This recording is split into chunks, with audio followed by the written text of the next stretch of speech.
तंग आए पे दिल्ली मां भैन किनिया को गाला करते थानू दस नहीं सकते। अदील बजाते खुद सैफुल्ला के हाथ से वेपन पकड़ के रोजाना की बुनियाद पर सैफुल्ला के कमरे तक पहुंचाया करता था।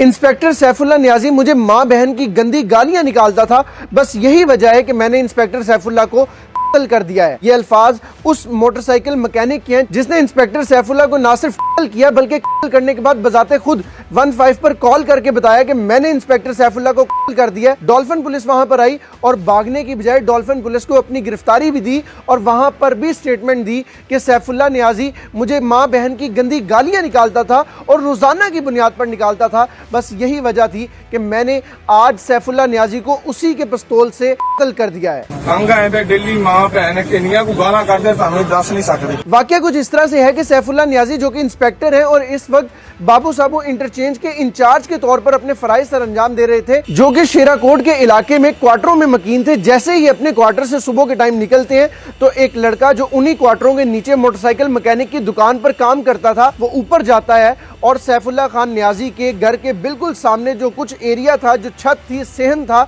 वहां पर सैफुल्ला नियाजी को उसी के कमरे से पिस्तौल उठाकर देता है और मारने के बाद वहां से भागता नहीं बल्कि पुलिस को गिरफ्तारी देता है और बकायदा अपनी स्टेटमेंट रिकॉर्ड करवाता है कि इसको मारने की रीजन सिर्फ ये थी कि ये शख्स सुबह दोपहर शाम जब भी मुझे मिलता मुझे मां बहन की गंदी गालियां निकालता था, जो कि मेरे लिए नाकाबिले बर्दाश्त बनती जा रही थी और मैंने बिल आखिर इसी के पिस्तौल को इस्तेमाल करके इसको कत्ल कर दिया। अब सवाल ये उठता है कि सैफुल्ला नियाजी का पिस्तौल आखिर उस लड़के अदील के पास आया कहां से और वो क्यों ऐसी स्टेटमेंट दे रहा है कि मैंने सैफुल्ला के ही पिस्तौल से सैफुल्ला को मारा है। इसका जवाब हमें अहले इलाका ने दिया, इसका जवाब हमें बाकी दुकानदारों ने दिया जिनकी दुकानें उन्हीं क्वार्टरों के नीचे थी। उन दुकानदारों का कहना यह था कि सैफुल्ला नियाजी जब भी ड्यूटी से आता इस लड़के को गाली देता और अपने पास बुलाकर अपनी वायरलेस, अपने पिस्टल, अपना तमाम सामान, टोपी वगैरह इस अदील नामी लड़के को देता और कहता कि ऊपर मेरे कमरे में छोड़ाओ। यानी सैफुल्ला नियाजी अपने वेपन समेत तमाम अहम हथियार इस अदील को देता था ताकि अदील ऊपर कमरे तक रख के आए, जिससे वाज़ेह तौर पर यह साबित हो रहा है कि अदील की ना सिर्फ सैफुल्ला के कमरे तक बल्कि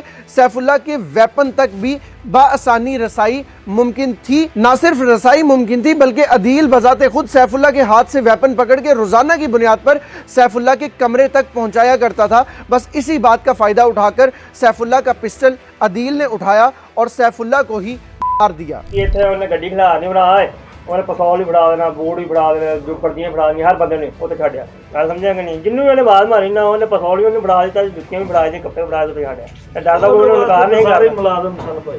हमने अहले इलाका से जाए वकुआ पर जाकर बात करने की कोशिश की तो अहले इलाका ने वाज़ेह तौर पर बात करने से मना किया और उन्होंने कहा कि हम अगर किसी भी तरह का बयान देंगे तो ये बयान हमारे लिए मसला करेगा। साथ ही साथ अहले इलाका ने यह भी बताया कि अदील नामी लड़का जो बयान देकर गया कत्ल करने के बाद कि मुझे ये सैफुल्ला नियाजी गालियां निकालता था, ये बात 100% दुरुस्त थी, क्योंकि सैफुल्ला नियाजी जैसे ही घर से बाहर निकलता था तो अपना पहला लफ्ज गाली से शुरू करता था और घर जाने तक हर शख्स को गाली ही देता था। अहले इलाका का ये बयान आप बजाते खुद सुनिए। सुबह उठदा सी सारिਆਂ ਨੂੰ ਨੇ ਲੈਂਦੇ ਨਾਲ ਹੀ ਪਹਿਲੇ ਤਾਈ ਗਾਲ ਦੋ ਕਰਦਾ ਮਾਰ ਕੇ ਮਗਰ ਨਾਸ਼ਤਾ ਦਾ ਸਟਾਰਟਿੰਗ ਹੋ ਜਾਂਦਾ, ਸਟਾਰਟਿੰग ਇਹੀ ਚੀਜ਼ ਤੋਂ ਹੁੰਦਾ ਸੀ, ਹੋਰ ਬਾਕੀ ਗੱਲ ਹੀ ਕੋਈ नहीं। हम सब सैफुल्ला नियाजी की मगफिरत की दुआ तो जरूर करेंगे, लेकिन एक पैगाम भी जरूर मिलता है इस वाक़े से कि अगर पंजाब पुलिस के यही रवैये रहे तो खुदा न खास्ता हमें दोबारा ऐसे वाक़यात देखने को मिल सकते हैं। लेकिन बदकिस्मती से वर्दी पहनते ही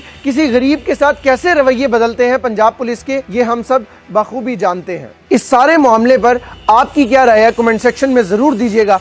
पाकिस्तान जिंदाबाद।